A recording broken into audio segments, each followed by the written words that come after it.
Marie, how's it going? Good, Dre Spade. It's good to be with you. This is Yeah, awesome. you too. How's sunny Arizona? It's good. It's a little dreary here in Flagstaff today, but it's a little bit different than the Midwest, so I can't complain. It's Awesome. good to be here.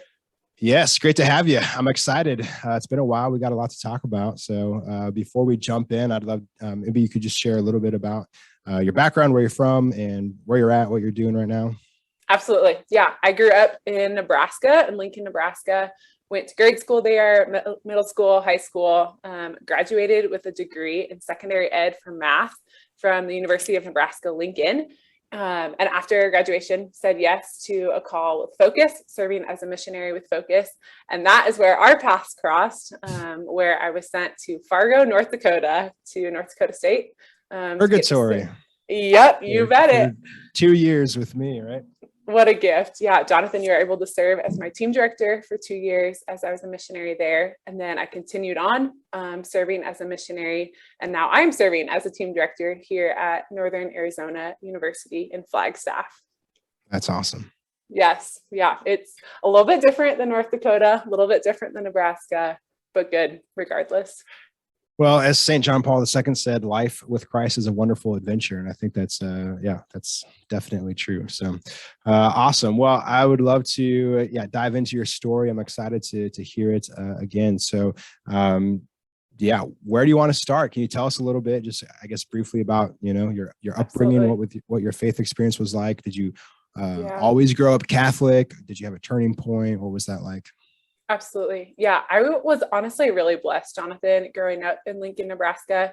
Have two great parents. I'm one of six kids, right smack in the middle, number three of six, and just grew up in a really well-known and well-respected family. My dad is very involved in the pro-life movement. He's a politician. My mom's a nurse and also really involved with our parish and our church. And my life was just really blessed and beautiful growing up. I went to Catholic school, K through 12, got to know a lot of the truths of the Catholic faith, and just, loved my siblings, grew up. Not that our life was perfect and there weren't fights or regardless, but it just was a good childhood. But as far as how the faith played into it, my parents took us to daily mass throughout the summer. They took us to Sunday mass on the weekends.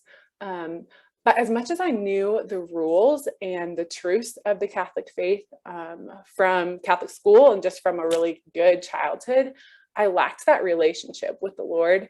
I started to fall into this lie or this tendency that I have a feeling that a lot of Catholics fall into, that our faith is all about rules. It's about what you're doing. It's about showing up 10 minutes early to mass. It has this feel that sainthood equals perfection. And sainthood equals like, don't break the rules. If you break the rules, you're out of the club.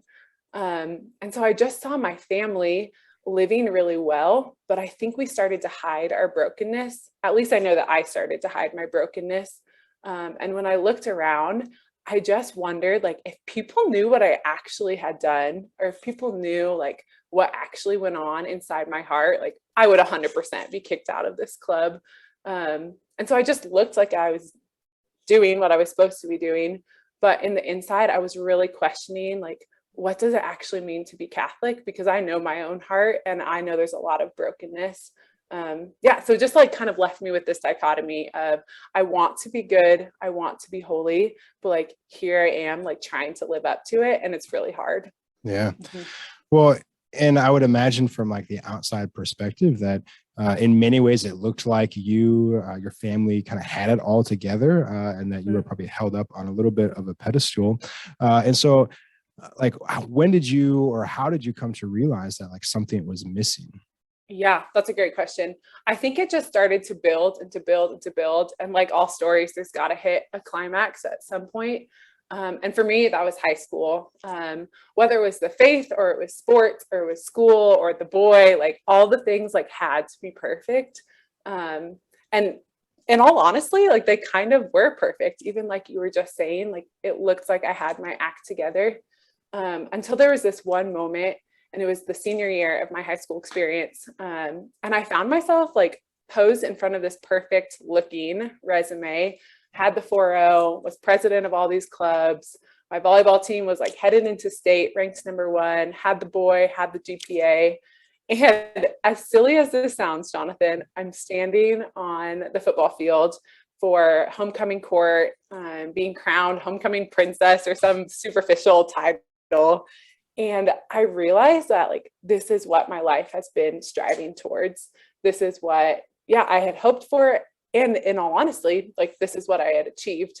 And so I find myself standing on this turf football field, looking at my family, looking at the student section, just like almost in that like snapshot moment of like, is this what I've just spent 8 years like striving for, to like to look perfect? And in that moment, I just realized that I was really empty inside, and I wanted something more that just wasn't about putting words on a paper. It wasn't about making a mark. It wasn't about impressing someone. And I went home that night and I was just crushed because I didn't know where else to go. I didn't know like what was the next thing to strive for. And so I remember sitting down on my bedroom floor at my parents' house, taking off this plastic crown tiara, sitting down. And like I had said, I had grown up Catholic. My parents raised me really well. But I think it was in that moment that I said one of my first like real, and like the heartfelt, like it's not scripted. This is just me talking to the Lord. And I just asked him that the next 4 years would be different. And I just asked for friends who would see me as I really was. I asked for the grace like to not be perfect anymore. And yeah, it just was a turning point in the sense of like, I'm done with the fakeness. Like I want to be seen by you, Lord. And that was a pivotal moment in my story. Wow, that's awesome. So one of your so you knew everything, you were very well formed, but you were missing the relationship component. And so the prayer. So what happened then? Like, what were the next 4 years different, Absolutely. Yeah. I went to, like I said, University of Nebraska-Lincoln, moved into this dorm with this other punk college kid who had been raised Catholic, who ended up being one of my best friends. But in those first couple of weeks, I did not want to go to the Newman Center because I thought it was going to be filled with these other perfect looking college kids. Didn't want to be about the jean skirts and just all the tradition. And I wanted realness. But what I found through college friends is that they actually loved the Newman Center and they actually had found friendships there. And so I found myself on the first Sunday of the school year at the Newman Center. Nebraska does this big pancake and waffle feed to help bring in college students, free food, as you know. And it worked for me because I was sick of the dorm food already and wanted to go. And so my roommate, Evie, and I showed up there. And it was there and in that week of fall outreach, of welcome week events, that I started to meet friends who honestly, I would say had become my best friends for the rest of my life. But one woman in particular I met while standing in line that day, and her name was Ashley. She's a missionary with focus, or was a missionary with focus. And she was normal and she was real. And she just struck up a great conversation with me, asked me about my life, asked me about what I was interested in. And she was a huge component of bringing me back to the Newman Center day after day. She was the first person who taught me how to pray and how to sit in a holy hour, how to wrestle with the Lord, how to just be myself. And honestly, I think she was an answer to that prayer of like someone who was real and someone who was honest, who didn't have her life completely together, but knew the Lord and like knew how to share that with other people. And so, yeah, she was a huge component of me coming back to the Newman Center and learning how to find that relationship with the Lord. That's awesome. Were you lacking a lot of were role models like that just in your life growing up? Like, were they lacking, or like what was different, I guess, specifically about Ashley that really helps you break down some of those walls? I think the fact that she was on such a similar playing field as me, like she was a few years older than me, but she loved to do normal, like we went hammocking together and play sand volleyball together, would go out for coffee. And so it was less of this teacher role of, I had sat through Catholic grade school, K through 12, but here she was like living a life right alongside me. And so, yeah, I guess to answer your question, I had role models, but not role models who were my same age, who like lived with me. Gotcha. And she like fit that bill perfectly. Yeah, like the shared life and the accompaniment of someone to walk with in the faith journey, I guess. Yes, absolutely. Yeah, Yeah, what we would call in focus like discipleship, you know? It's like, absolutely. And she ended up discipling me, which is spot on. Yeah, that's she became awesome. that person for me. Mhm. So we had talked a little bit about like that lack of a relationship with the Lord growing up, and that first real prayer as you were graduating high school, going into college. Like, what did your prayer? How did your prayer life change as you were going through college? Absolutely. Yeah, I remember one of those first days, probably of the spring semester of my freshman year now, that Ashley had brought me into the chapel and we brought Bibles and she taught me how to pray what's called Lectio Divina, so divine reading. She taught me just how to like sit and pore over scripture. And this was very new for me. But through her mentorship and like through her friendship, I actually started to build up her prayer life. And in all honesty, it started with like 3 minutes a day, but eventually built and built and built to the fact that I wanted to pray every day and I wanted to talk to the Lord. And I remember there was this one afternoon, or probably late evening, honestly, of my sophomore year of college, where I think I can mark as a pivotal moment, where my friends are all off doing different things and I was feeling pretty alone. I was feeling pretty discouraged. And I found myself at the Newman Center late that evening. And Nebraska's Newman Center is massive, but I was the only soul in that chapel.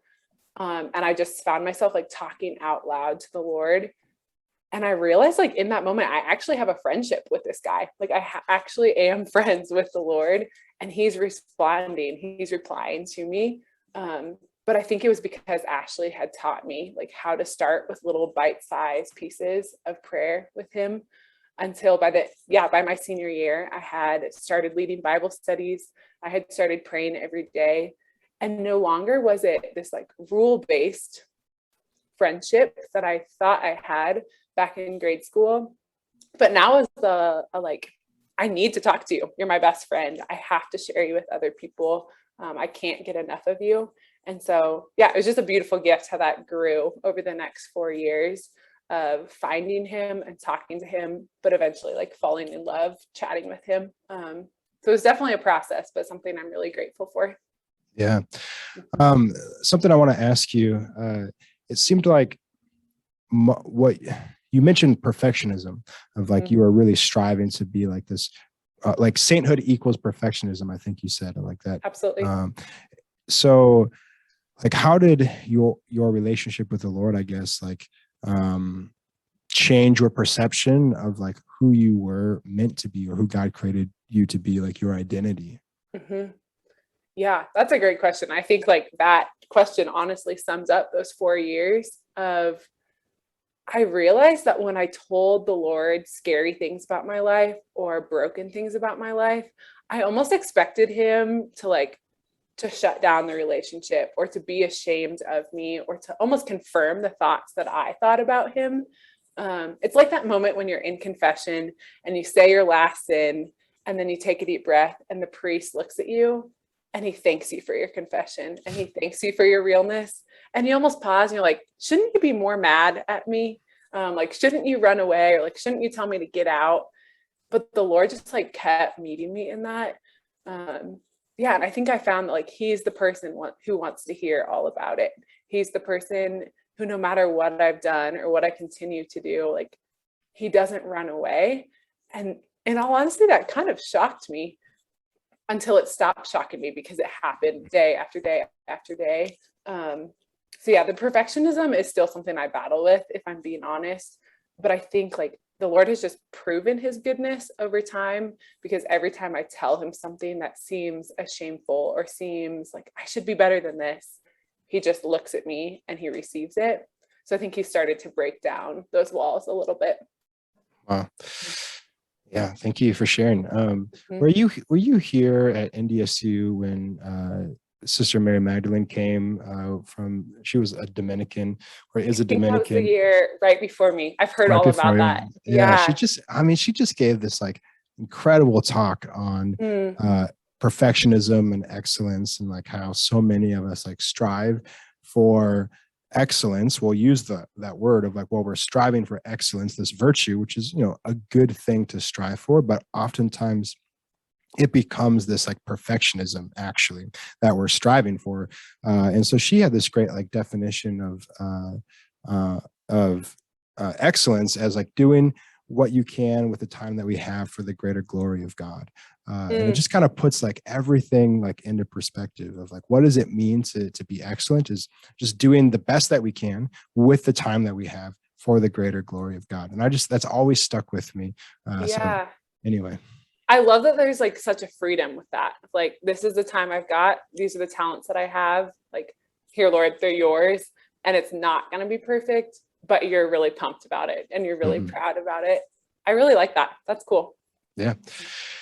Okay, so you're going through college and you're developing this beautiful prayer life and friendship with the Lord, and a friendship with Ashley as well, Focus Missionary. So what were like some of the fruits of that? Like, how did your life change as you were? And then I'm also really curious, like, what did your call to be a Focus Missionary look like for you? Absolutely.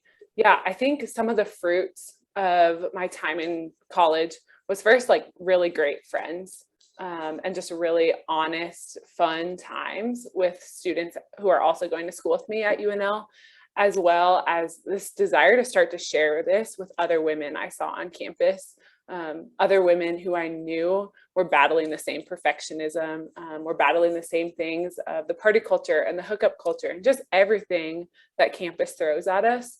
And so my sophomore year of college, I started leading a Bible study for girls living in a freshman dorm and got to walk with those girls during their freshman, sophomore, and junior years. And I think that really started to open up my eyes of the need for missionaries on a college campus, and the need for, just real friendship that I had encountered myself and had been so pivotal in my own heart. But I was actually pretty turned off by saying yes to Focus because my older sister had served as a missionary and I just wanted to do my own thing. I did not want to follow in her footsteps. But something that I did love to do was travel. And so in between my junior year and senior year of college, I signed up for the longest mission trip that Focus offers, which is a 6-week trip to Calcutta, India. And I was the only girl from Nebraska who went. I just wanted to explore India. I wanted to encounter Mother Teresa. And I did want to get to know the Lord as well in a better way. And so I spent these 6 weeks serving with the Missionaries of Charity, just like honestly learning what love was, what the broken heart was. It was a great 6 weeks, but a really powerful moment that led to my yes to mission was in the last day of our mission trip.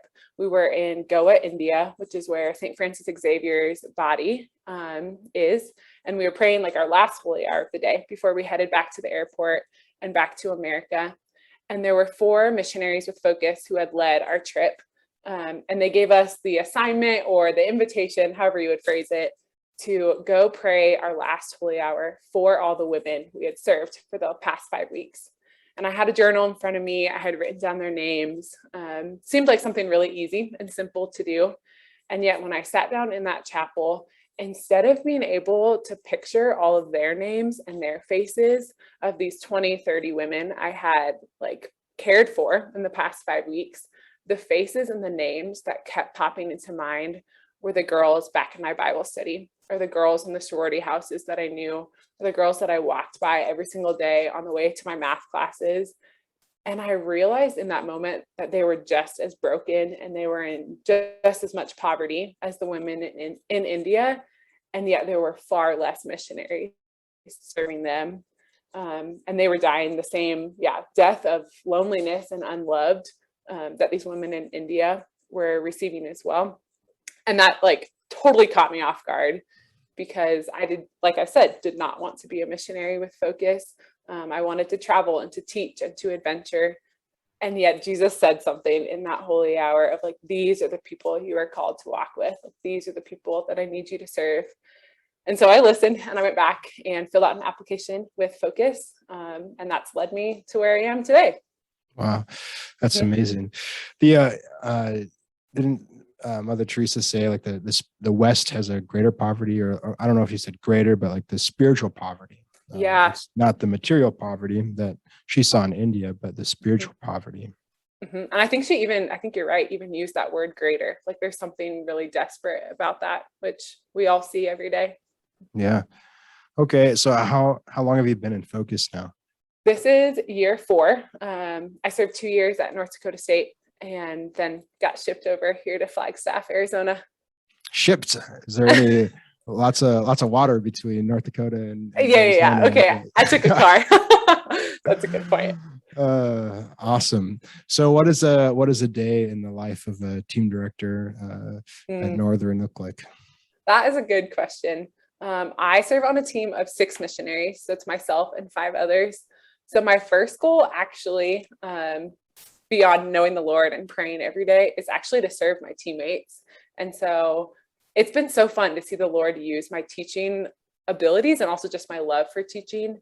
That my first job is I mentor them and I teach them how to lead Bible studies, teach them how to walk with students. So I spend time with each of them every day, as well as the fact that I go out on campus myself with my women and I lead a couple of Bible studies and I'm walking with a few women, teaching them how to lead their Bible studies as well.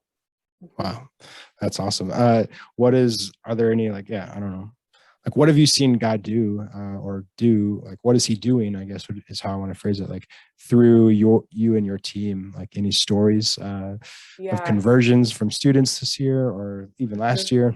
Yeah. Last year was an interesting year, as we know, with the pandemic, but I think being able to come back this year has opened my eyes to all the graces that the Lord was preparing. Last year, our campus was pretty locked up. It was pretty shut down. And so we actually had a lot of time to spend with the few students who came to really pour into their lives. And so we got to know them and walked with them in discipleship. And then this year has been like an explosion of mission of you trust me, you're praying every day. Like now let's leave the Newman Center and let's go out on campus. And it's been fun to teach and encourage and be with my teammates as we're going out into all these different niches on campus. 3 of my teammates work with Greek students. And so in the past couple of weeks, they've been able to go to every Greek house and introduce themselves and start Greek Bible studies, which has been awesome. It's super intimidating for someone who is never in a sorority, but super awesome.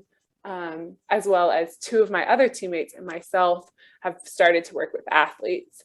So every Monday, we've been going to the FCA meetings, Fellowship of Christian Athletes, getting to know some of those athletes who desire more. And we're also starting Bible studies on the soccer team, on the football team, and on the basketball team. So it's just been a fun year, Jonathan, of starting to spread this gospel over the campus. It's been fun. How many Bible studies, like, I guess, as a campus, are there? Yeah, I think right now we're at about 35 between missionaries and between students, which is something that, yeah, the Lord is just so good. Last year, being able to pour into these student leaders and now say, like, don't you want what you have for every other student on campus? Like, let's go spread this. It's been fun to walk with them. Yeah. Yeah, that's beautiful. Okay, just a few more questions. I would love first to hear, just like, now that you've been a missionary for a few years, now that you've been a team director, like, how has that changed your prayer life? How is your prayer life, like, in relationship with the Lord, continue to grow? What has he been teaching you in that? Yeah. I think if I would have been honest, I thought I was just going to do 2 years with Focus, but Jesus just keeps bringing me back to the fact that, like, this is the place that he can love me the most. And so being able to pray every single day as a missionary, it's part of my job to pray every single day. That it's actually like the same story that I already shared with you, that it's not about what I do and it's not about how I perform, but it's about how the Lord is loving me. And as a team director, it's really easy to get caught up in the numbers or to get caught up in the beautiful success stories. But something that the Lord, especially this year, has just been teaching me is every day when I go to that chapel, it's not Marie Foley, the missionary, walking in, or Marie, the team director. But in all honesty, it's Marie, his daughter. And I just get to sit down and receive the fact that, like, first, he loves me and he sees me and he knows me. And only because of that, like, do I get to share this with other people? So it's something that I thought I figured out back in my freshman year of college, but seems to be a current theme that the Lord is continuing to remind me that, like, it's first about him and only then can I share it with other people. Mm-hmm. That's beautiful. I need to remember those same things. Yeah. Kind of thick-skulled sometimes, I guess. Uh-huh. Right? Yep. The Lord has to remind us. Absolutely. Yeah. Well, he's very good at doing that. So, my final question for you is, let's say someone finds themselves in a similar place as to you when you were in high school. And I mean, I think we can all relate, maybe at one point or another in our life. Mm-hmm. Very common to like be really well formed or to know a lot about the faith, but maybe feel like we're missing something and that we're lacking that personal relationship with the Lord. Like, for someone who is there, someone who desires to start a prayer life and develop a beautiful friendship with the Lord, like you, what's your advice? What would you say?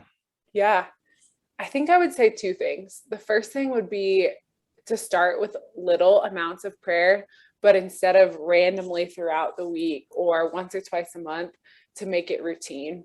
I forget who said it, but there's a saint who said that, like, when we sit in front of the Blessed Sacrament, we can't help but not be changed. And I think I found that true in my own life.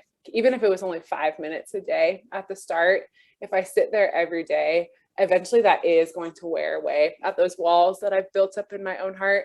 So that would be my first piece of advice: just pick your 5 minutes or pick your 10 minutes and start with that. And don't be ashamed that it's small or it seems insignificant.